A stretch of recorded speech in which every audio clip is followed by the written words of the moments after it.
Hey Physique Freaks, how's it going? Scott Tuzana, MetabolicMasterpiece.com, here with a high volume chest workout to share with you today, as well as a little bit of shoulders at the end and some abs and calves. Enjoy this footage. I'll be sharing every workout that I'm doing this month throughout the week, and at the end of the week, I'll do a recap, kind of giving my insights into the thought process that went behind designing this plan.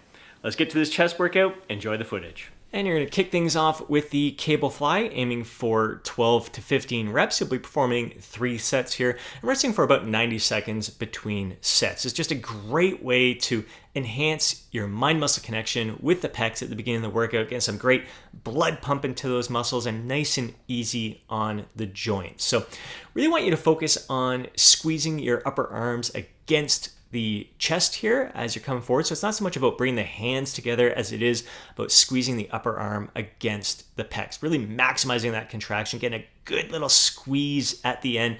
Work within your own personal range of motion. Don't feel like you have to overstretch in the back. In fact, I find that people who overstretch in the back end up kind of losing tension on the pecs and have to use some supporting muscles to initiate the movement. So you want to engage those pecs at the beginning of the movement. Now we're moving on to the bench press, where we're doing some wave loading here, going for 8 reps, 6 reps, and 4 reps with 2 minutes rest between sets. Now I had already performed 1 wave leading up to this. In the first wave, you're aiming to leave about 2 to 3 reps in the tank. So more or less, just getting comfortable with the movement, working on your technique, and just getting a nice little pump on. Now this is the second wave, going for 8 reps here, and we're working closer to momentary muscular failure. I may have had a 1 rep in the tank there. This is the first week on the plan. So just make a note of that, and next week I will try to bump up the weight a little bit and get closer to that momentary muscular failure. So rested for 2 minutes.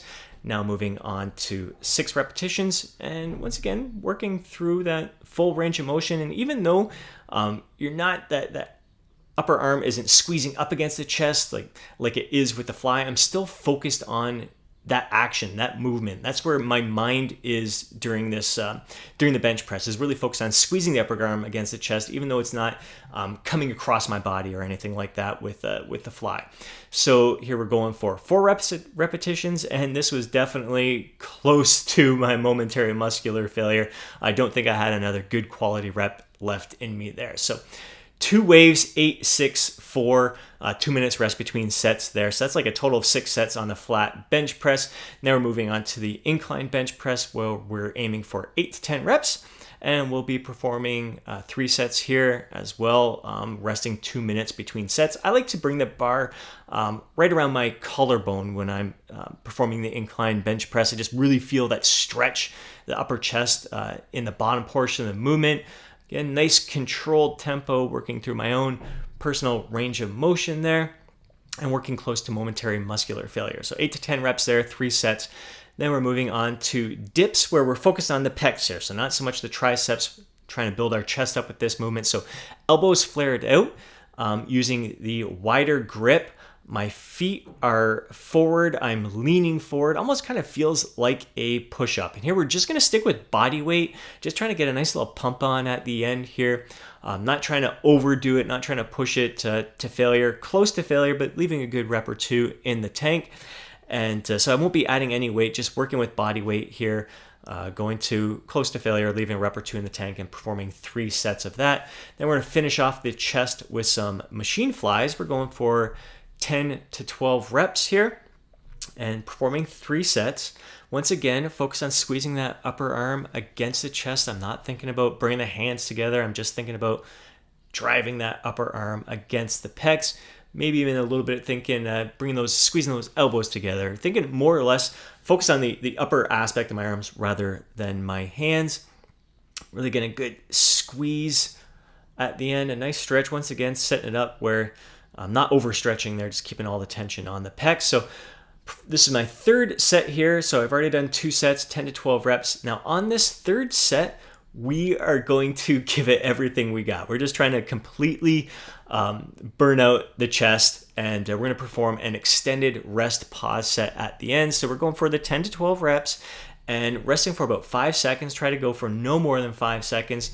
and you're going to perform as many more reps as you can, rest for no more than 5 seconds, do as many more reps as you can, and you keep going until you can only complete 1 repetition. So this is a high volume chest workout. I haven't hit a high volume chest workout like this in a very long time. So really big shock to the system here.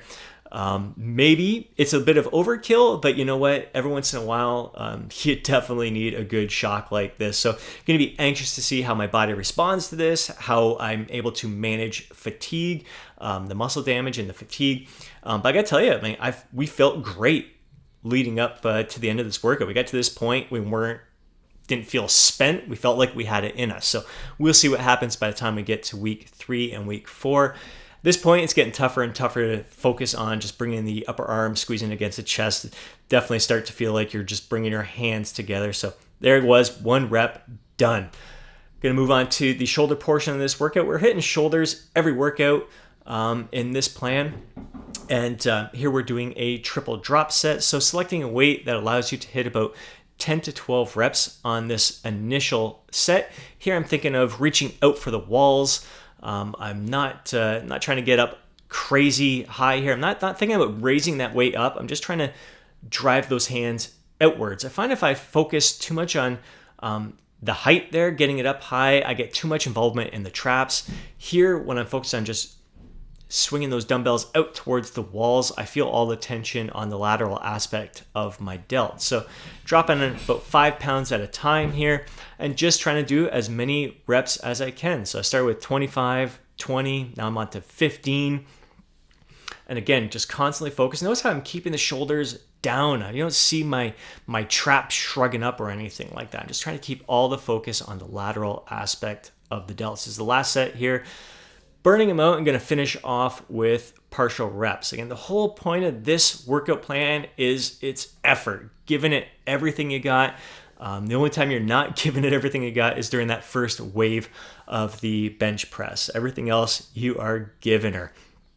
And now we're going to move on to the abs, where we're starting off with the reverse crunch. I like using a bench that can decline a bit here to make it a little bit more challenging. So the whole focus here is just curling the pelvis, and tends to place a little bit more emphasis on the lower aspect of the abs. So going for about 15 to 20 reps here, rest for about 60 seconds, and you'll be performing 3 sets of this movement. One of my favorite exercises, again, easy on the joints, and I find it very, very effective.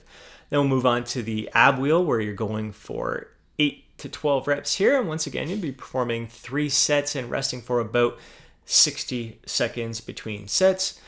And this is really important to maintain constant tension throughout this entire movement. You don't want to be dropping those hips. Notice how my back stays nice and flat. I could try to stretch out a little bit more, and then you'd see my hips dip too much and get a little arch in that lower back, and you'll run the risk of tweaking your lower back if you're not careful with this movement. So a nice smooth movement here where the wheel is rolling out, so I'm kind of leaning forward, the hips are coming forward, and the wheel is going out. So trying to pair it up where the shoulder extension and the hips are dropping at the same time there. So 3 sets of 8 to 12 reps. Then we're going to move on to the calf press, where we're going for 15 to 20 reps. Nice controlled movement. I don't want to see you bouncing around here. You just use, if you're doing this movement too fast, you're going to use a lot of the tendon is going to be doing a lot of the work there. Really want to focus on contracting the muscles. So a nice little pause in the bottom, and make sure that you're engaging the calves before you even push that weight up. So feel the stretch, a little pause, engage the calves, so like contract them, and then push the weight up. That makes sure that you're keeping that tension on the calves and not just using the Achilles tendon to do a lot of the work here. And what I try to do is I push as much as I can with the toes, and then I focus on trying to drive the shins upwards. So right around the ankle, I push as much as I can with the toes, and then I try to drive my ankles, my shins upward towards the ceiling. So 15 to 20 reps there, 3 sets, and that's your workout.